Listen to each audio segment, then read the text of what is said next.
10x your service design offering with Smaply. Take 20% off any order with This Is HCD 20 off. Let's superpower you and your design team's potential. Sign up at smaply.app. Enjoy the episode from your friends at Smaply, helping support This Is HCD podcast.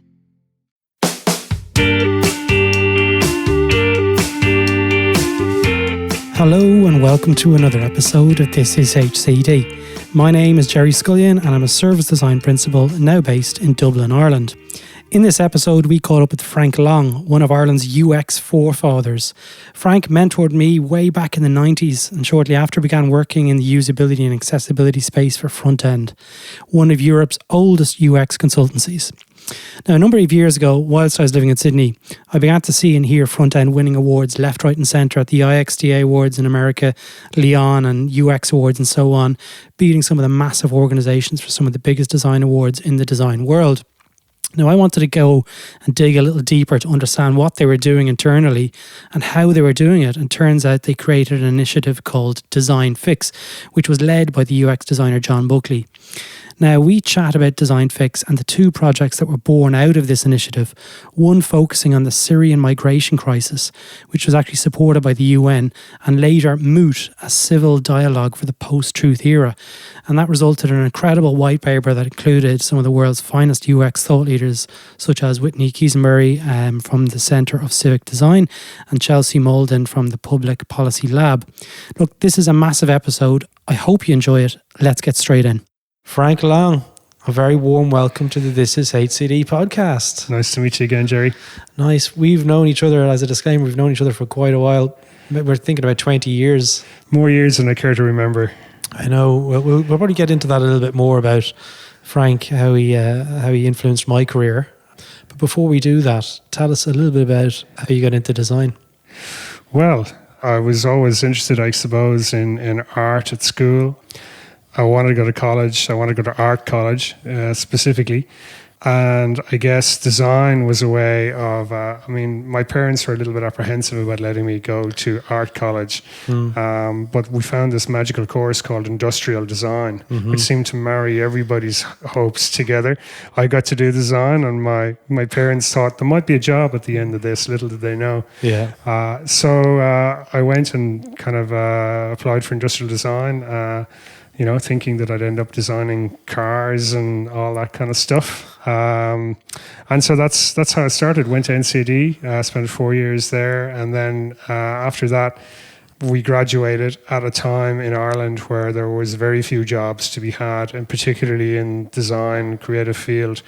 So I spent a couple of years doing creative stuff like painting murals and working at gigs and various things until eventually I landed my first proper design job with LG Electronics, who had their European Design Centre based in Dublin.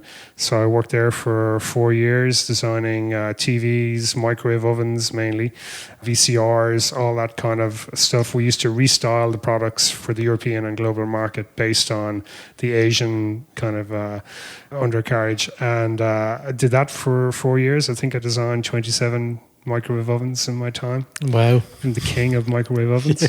And then a colleague of mine who I'd worked with in LG, he founded Frontend along with two others. So he was Maliki, and two colleagues, Fiona and Niall, had set up this company to make the internet more easy to use, a better place. And 6 months after they set up, Maliki asked me would I be interested in coming to join him. And the rest is history. The rest is history. Yeah, and so myself and Frank, obviously Frank tutored me when I did industrial design in NCAD. And we're going to discuss a little bit more about Frontend, because I noticed over the last maybe say 5 years or 6 years maybe, there was a lot of activity in the iXDA community. Like, you were winning all these awards. I'm sitting in a room here, everyone, and there must be about 15 awards, and 7 of them are iXDA Gold Awards or whatever it is. There's lots of awards from iXDA because you were doing some incredible work. And we're going to talk a little bit more about DesignFix. So tell us, how did it come about, and, where did it start? Well, I suppose just to kind of, start at the beginning, Frontend is a UX design consultancy. So for the last 20 years, we've been providing clients with UX design services, research, interaction design, visual design, and user testing and all of that good stuff.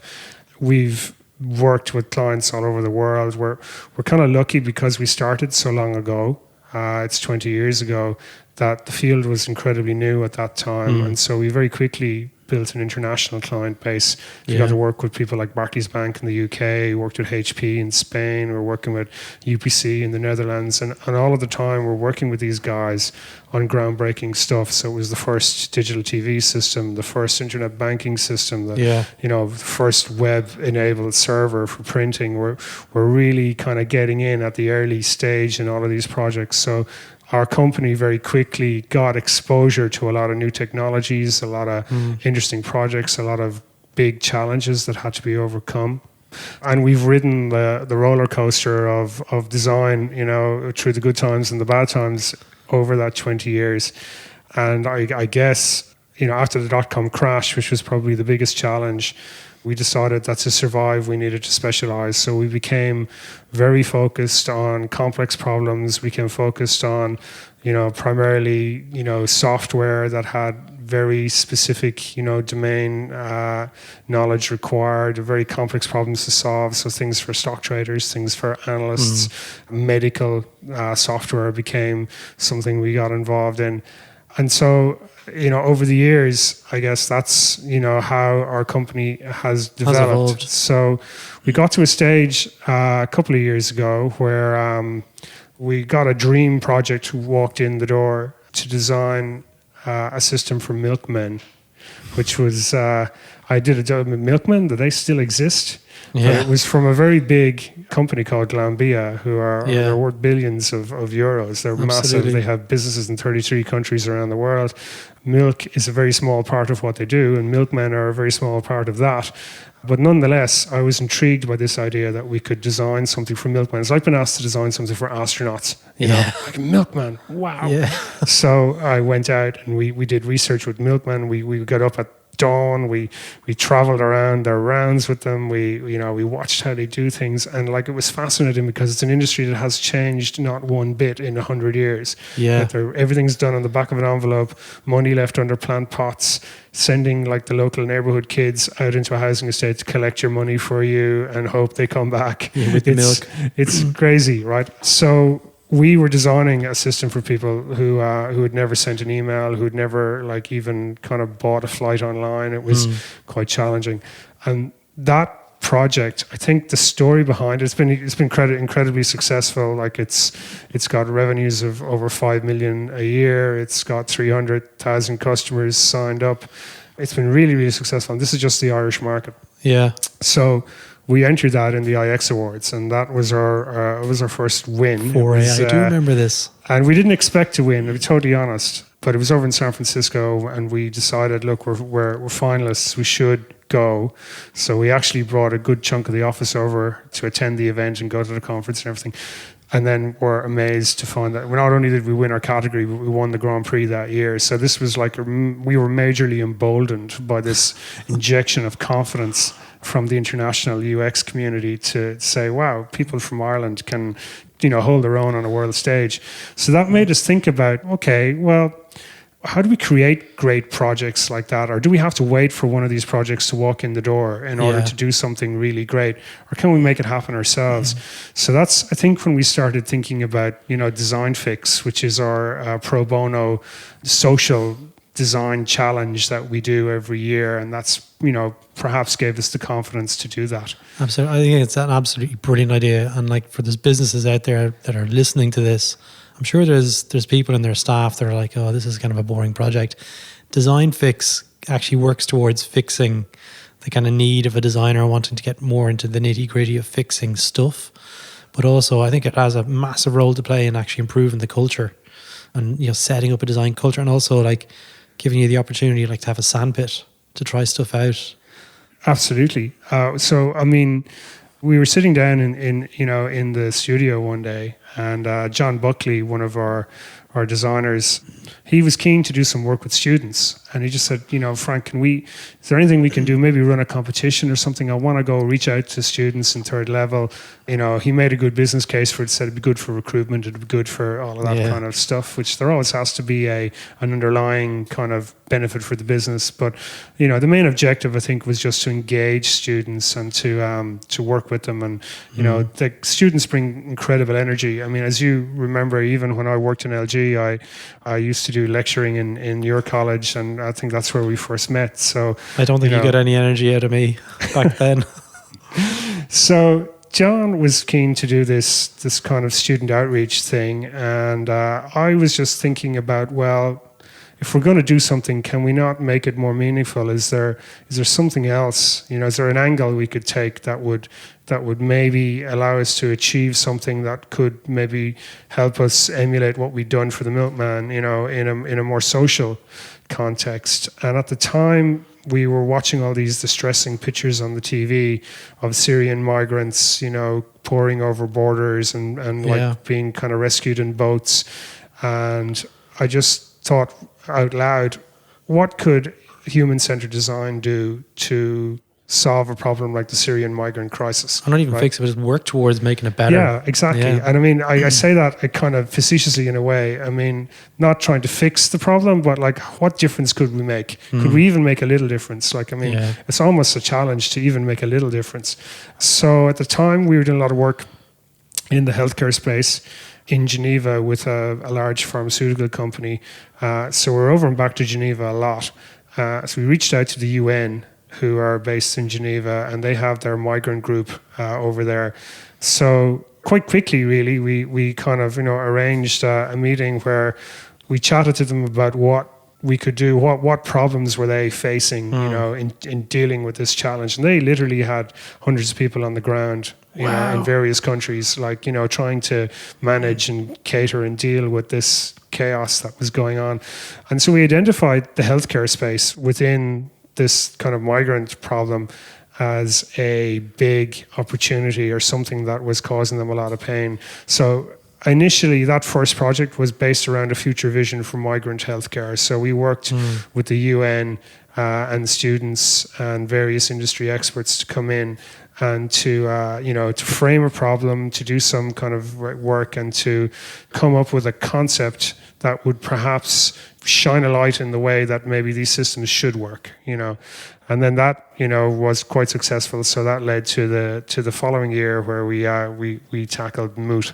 We're going to get onto Moot in a little bit, but let's hang on the Syrian one for a minute, because you've got 3 very successful projects, 3 very strong outcomes from them. We can talk probably a little bit more about the My Milkman one, but the one that I'm kind of really interested in now is the Syrian one. Okay. So talk to me a little bit about how you reached out to universities and what role did they play in the Syrian migrant healthcare project? Sure. So we wanted to work with students, but I suppose we were limited to an extent. We needed to work with students who were at a certain level. So we limited our outreach to master's programs. So we went to the National College of Art and Design that you're familiar with. We went to Dunleary College of Art and Design.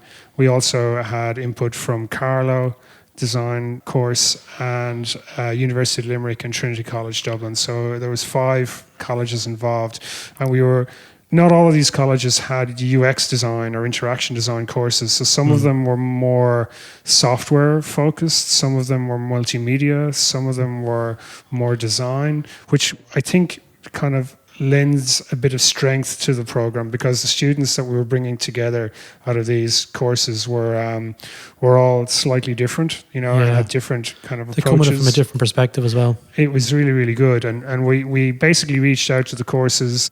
We asked students to make a video, a 60-second video, explaining why they wanted to take part. And then we just reviewed the videos in-house, and we picked... we had to keep the numbers down because it's got to be manageable, and a studio is not massive. So we picked, I think, 13 students. Wow, that's still quite a lot. Yeah, and we had them come here then for 3 days. So we had a 3-day boot camp. We rented a house for them in Dublin so they could all live together. So it's kind of like, celebrity Big Brother. Everybody gets to stay in the house, and they're 24. I mean, it was literally 24/7. They were working non-stop. Very big problem, required a lot of work to get through it all. We also reached out to industry experts. So we had healthcare experts come in. We had people who work in kind of connected health technologies. We even had a Syrian migrant who actually had made his way to Dublin, and we reached out to a migrant centre in Dublin, and we had one of the Syrian migrants come in and meet with all the students and just talk about his journey, his perspective on things. Absolutely. And I mean, that really brought it home to the students, because up to a point you're dealing with a theoretical exercise, and then when you come face to face with somebody who's been through it, it suddenly becomes a personal experience and something that you can empathize with. The very fundamentals of user experience design. I mean, it involves going out and meeting people, and not just taking, the brief that you're given, but going out and finding out for yourself. And as designers, we thrive on that, that empathy. So he came in and he talked about his story and the challenges that he'd faced. And so, that's how we kind of organized the boot camp. So for 3 days, we worked through various elements of the challenge. And at the end, then the students they broke into teams, and they put 4 teams, and they presented 4 different approaches to solving the problem. So at that point, they come back and they present back to Frank and Henry and Fiona in Frontend, and Sean Buckley as well, of course. He's heavily involved. What was the projects like? They're all different. And how did it get from there to iXDA? Okay, so we triaged it a little bit. We broke the team, the big group, into, like, after the initial research, we broke them into 4 groups, and we gave them themes to work on. So one theme would work was on systems, like technology systems. One was on kind of not wearables, but more like physical artifacts that they could use. Another was on medication labeling, and another was on a different aspect of it. So we were basically dividing the problem up into kind of component parts, and in a way all of the pieces, all of the solutions could work together in an ecosystem, but we're splitting it up that way to make it more interesting and more varied. We chose, at the end of the day, was the medication labeling project, which is really, really excellent piece of work that was carried out by 2 students, one of whom actually we hired after the boot camp. Part of the whole process for the students was that we were going to pick one of them as an intern and offer them a proper job. So she's been with us now for I think nearly 3 years. Mansi is her name. She's Indian.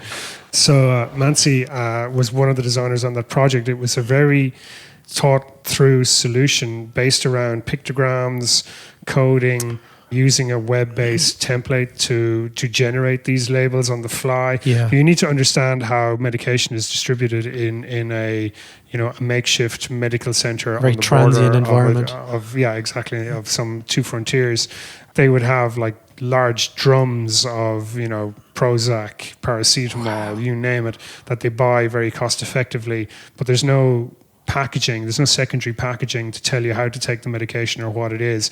So they simply put them in a Ziploc bag, they stick an Avery label on the front, and they handwrite like 2 of these twice a day, 50 milligrams. Like, quite often the patient doesn't know what they are, what they do, how to take them. If they get more than one type of medication, that confuses them. When they arrive at the next frontier, the guys who ask them what medication they're on, they can't find out. They're not able to read the label. They don't know what they are in some cases. So it can lead to problems.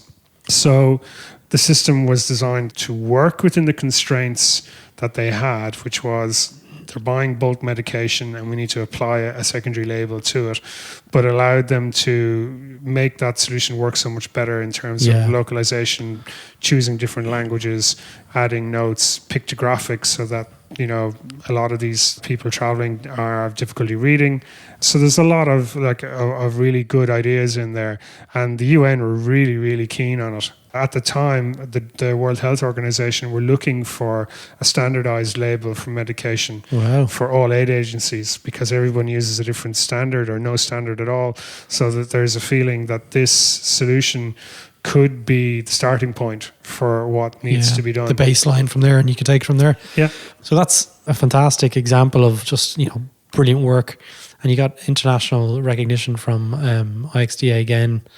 You won My Milkman, and then you won another award, I think. We won the UX Awards in Palo Alto last year as well for the Future Vision. I mean, winning awards is lovely, and it's not really the main aim, but as a small UX design consultancy, a relatively small consultancy based in Ireland, we need to do our own marketing to let the world know that we're here and this is what we do.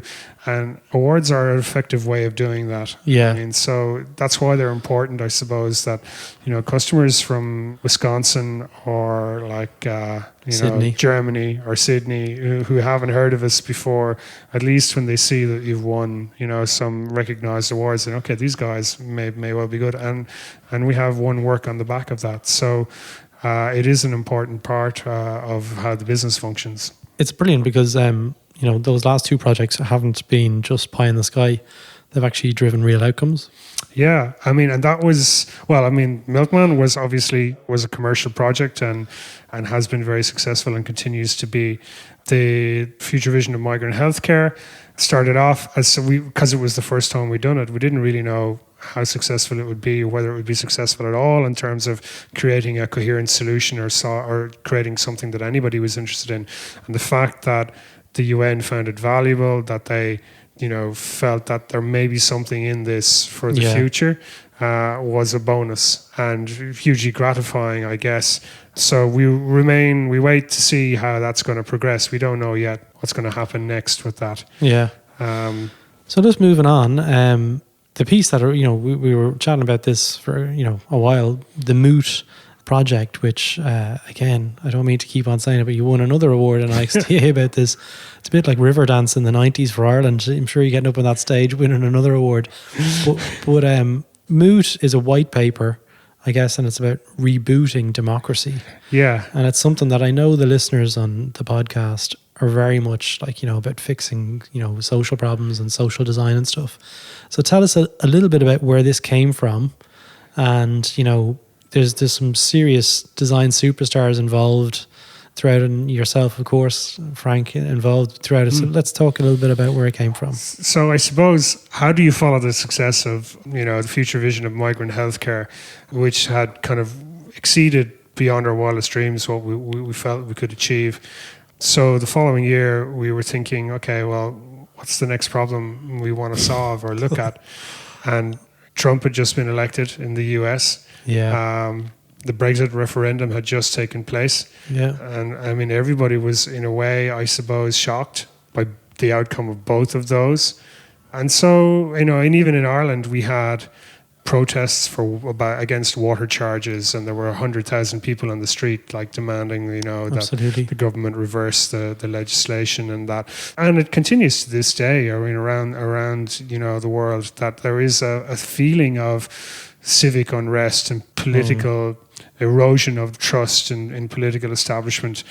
In some cases, I think technology is playing a role in why that's happening. Yeah. So we've obviously got the whole Facebook fake news thing that was going on, and so we thought, okay, there's something in this. There's a problem that, because it has a technology kind of root in some respect, that, I thought, well, this is an area that we should be able to maybe do a bit of thinking and come up with something that, can shine a light or propose an alternative solution to how this could be addressed. So like with the project, again, John Buckley, he was kind of kickstarting the project off, I think he said, is it, John? That's right, yeah. How did you go about researching in this space? I guess, like we do with most of the projects, a lot of it is carried out online, reading, and doing desk research. We had made a couple of contacts. I was at the Interaction Conference in New York that year, and there was a really interesting talk by Chelsea Malden from the Public Policy Lab. And I met her afterwards, and I said, look, this is an area we're interested in working in. And so we kind of forged a bit of a contact there. And so, through her, actually I spoke at another conference in Poland that year as well. And I was introduced to Whitney Quisenberry, who is part of the design. Yeah, with Dana Chisnell. Exactly. So again, she gave a really interesting talk about the design of voting ballot papers in the US and how challenging it is for a lot of people. And so, through meeting people like that, I guess we got to know a core group of advocates and of organizations that were already working in this space. We then also, looking at the tech space, we're lucky in Dublin that we have a lot of the major social media companies are actually headquarters here or have major operations here. So we had reached out to Facebook, and we had some involvement from Facebook during the early stages, just to understand their thinking on how they were going to. And what was that thinking? I guess Facebook were under a lot of heat. They were feeling the heat at that time. They still are, but it had started around that time. So they were very much focused on putting fires out, rather than, I suppose, helping us deal with some longer term. I wonder, theoretical solution. Did Mark get an email with, Frontend's URL kind of going, these guys are going to reboot democracy and they want to know about fake news? Hopefully, you could do a lot worse than reading this report. I tell you that for a fact.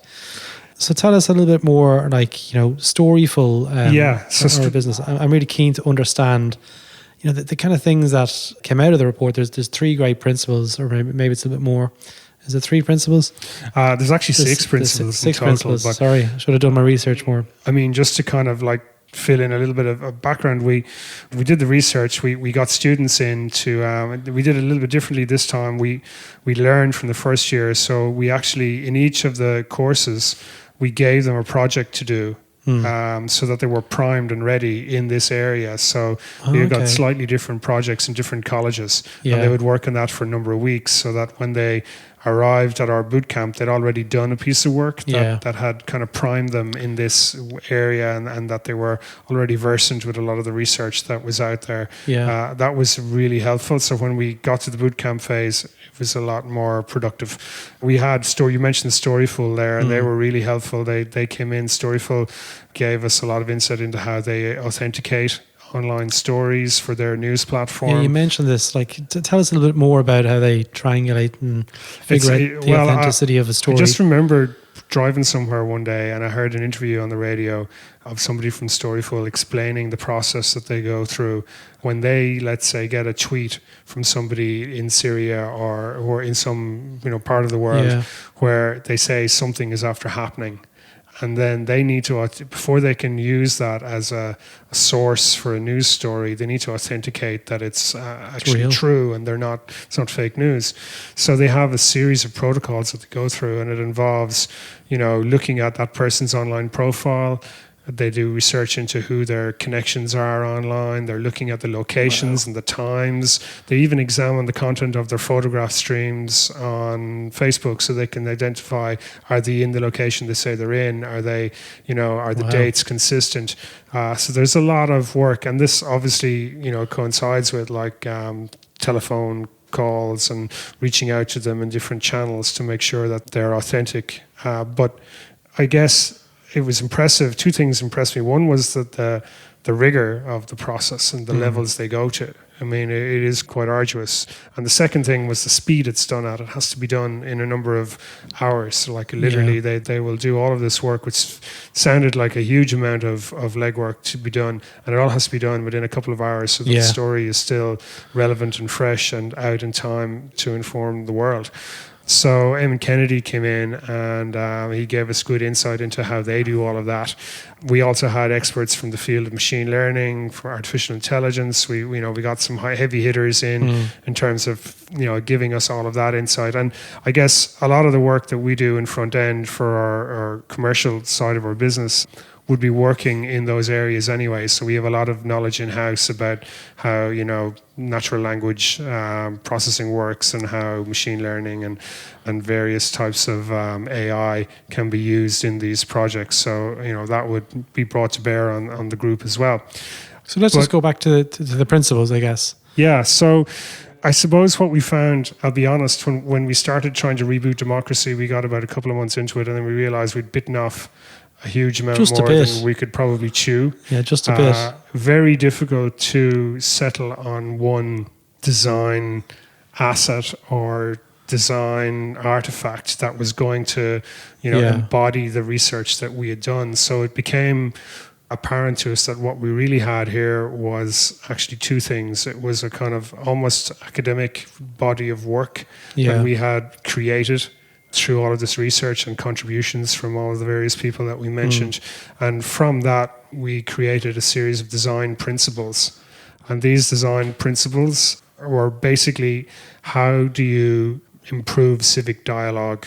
Or how can we repair the trust in political institutions through employing better design? And so we came up with 6 principles. And I mean, the principles were fairly, Do you want me to call them? Like, I can call them out here. They're immediate, inclusive, representative, meaningful, informative, and transparent. I mean, I won't go into too much detail, but I mean, it's fairly, some of them are pretty obvious. Like, I mean, if it's going to work, it has to work for everybody. So it's got to be, inclusive and easily accessible. It has to be representative. So the problem with social media is that it's very polemic. So you get one side of the argument and it's usually pretty extreme, and you get the other side of the argument, it's pretty much extreme. But there's no middle ground, or there's no effort made to kind of create real solutions rather than just objecting the status quo. So what did Moot do about trying to get a kind of a more rounded view of things? Well, I mean, the approach we took based on these principles was that, first of all, it's got to work on whatever channel works for the user. Right. So, I mean, we had lots of scenarios worked out, and personas. So you think about it like you're sitting in the pub on a Friday evening and you're really, concerned about the housing crisis.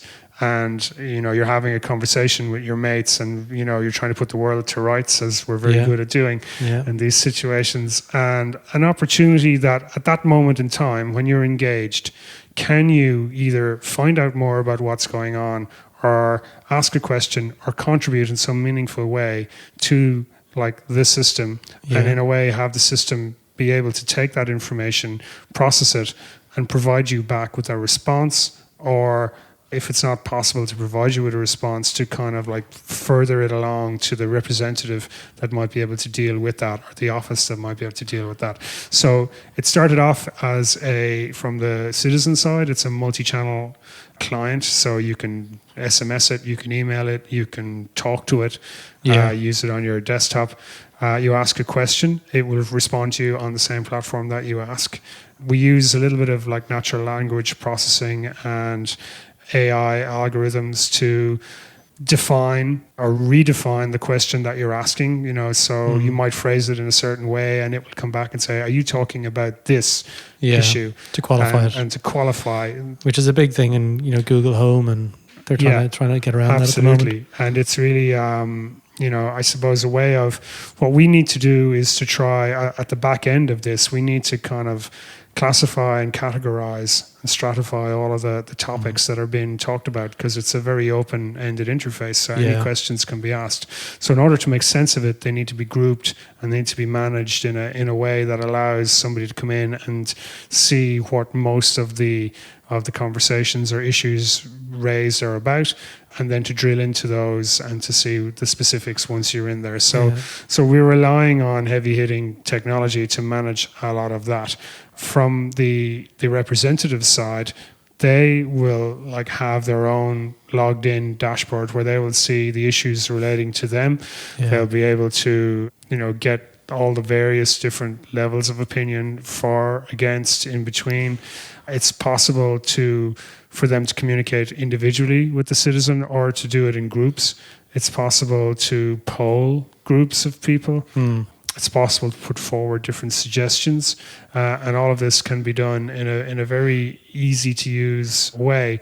When you think about these solutions, you should always, as we do, we think about what's there at the moment. How does this work at the moment? And what happens at the moment is that a politician opens his inbox and he has like 20,000 emails in it.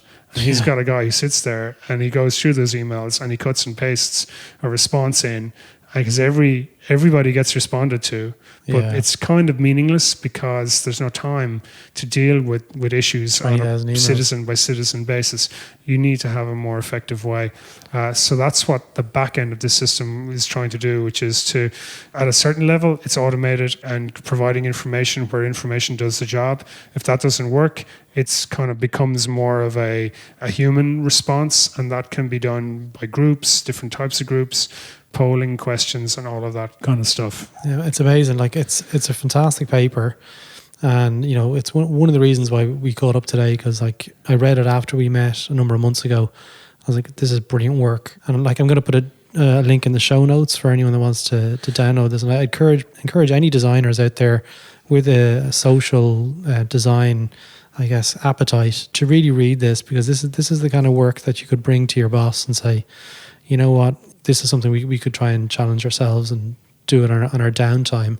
Because I think as designers, we can do a lot more than we actually believe we can. Absolutely. I mean, design can change the world. Sometimes we forget that. When you spend 20 years working in a consultancy, you might forget that you can change the world. But those projects don't always walk in the door for you. You have to sometimes go and create them yourself and grab them by the neck. And I mean, just to finish out on this, when we launched the results of this project, the white paper was released at a symposium, and Chelsea Malden was kind enough to come over to Ireland to speak at that conference.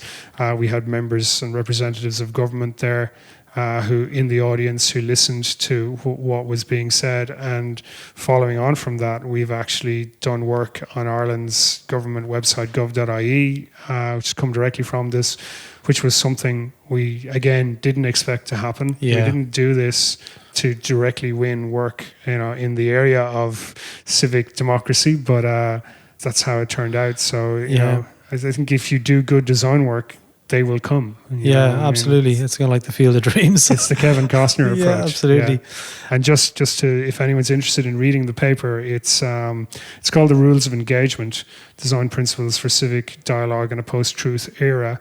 And it's available on our website, www.frontend.com/engage. Wow, that advertisement is just finished there, everyone. I'm only joking. That's cool. So we're come towards the end of this episode, and we always ask our guests 3 questions. And hopefully, I'm not going to put you on the spot too much. But the first question I want to ask you is, in as concise form as possible, what is the one professional skill you wish you were better at? Speaking less. No, I think. I'm a designer, I come from a design background, and I mean, trained as product designer, and now for the last 20 years been working in, interaction design and digital design and UX, but I can't write any code. And one thing I've always I'd love to be able to write code, just to kind of. But you're a great thinker, and like that's more important. Yeah, but if it was a skill I could wake up in the morning and I had it, that'd probably be it. That'll probably be it. So what is the one thing that you'd like to be able to banish from the industry, and why? Well, that's an easy question. Okay. So it's called UX design, and UX design has become, the new black over the last 10 years. Everybody has it. Everybody wants it. Everyone does it. But people have forgot that there's an emphasis on UX, but they've forgotten the design part. So it's become a very process-driven field. I think a lot of practitioners are slavishly following a process without thinking about what they're doing. Yeah, I know. So you don't need to develop personas for every project. You don't need, to do wireframes. You don't need to crank up balsamic all the time. Sometimes you do, right? But you need to think about what you're doing and why you're doing it. And we find it a lot where we've gone to companies to help them with their products that they've quite often gone some of the way already. Yeah. But when you get there, you see, well, we did this and we did that, but we didn't get any further. And design is a leap of faith. Yeah. You can't process your way to a solution. You follow a process, but within that process, there are jumping off points where you don't know what's going to happen. It may or may not work. You've got to take a leap of faith and say, this is the direction I'm going to go for these reasons. And you go there, and then maybe your users will tell you it doesn't work. But I think that the emphasis needs to be re-established on the design side. Yeah. You know, it's all design at the end of the day, right? You can call it interaction design, call it graphic design, you can call it UX design. Ultimately, it's design. It's design. And a wise person once said, there are no design problems. They're just business problems for designers to solve. So, well, nice. I know there's going to be a lot of people nodding their heads. I know Sarah Drummond in Scotland, she echoed the same stuff in the last episode that I recorded with her. And then finally, what's the message you'd like to give to design talent for the future? Work hard. I think, actually, maybe I touched on it on the last part, that remember that the problems you're solving, they don't exist in a theoretical world. They exist in the real world. So you need to make compromises and you need to understand the context that you're designing into. So having a good understanding of business and having a good understanding of systems approach. So knowing that if we change this part, what's the effect going to be in all of these other connected areas? So we have found in the past that when students come out of college, they're good at solving the problem that's straight in front of them, but not always really good at understanding the consequences for the broader connected elements, and also, like, you know, in terms of the business model, like revenue generation and all of that important stuff that clients are interested in, you know, profit, you know. Absolutely, money. Frank, it has been brilliant chatting to you. Great catching up again, and you know, welcome back in the podcast whenever you want. It's a pleasure, Gerry, and welcome back to Ireland. Thanks so much. So there you have it. I hope you enjoyed this episode, and if you'd like to be part of the conversation or community, hop on over to thisishcd.com, where you can request to join the Slack channel and help shape future episodes and connect with other designers around the world. Thanks for listening, and see you next time.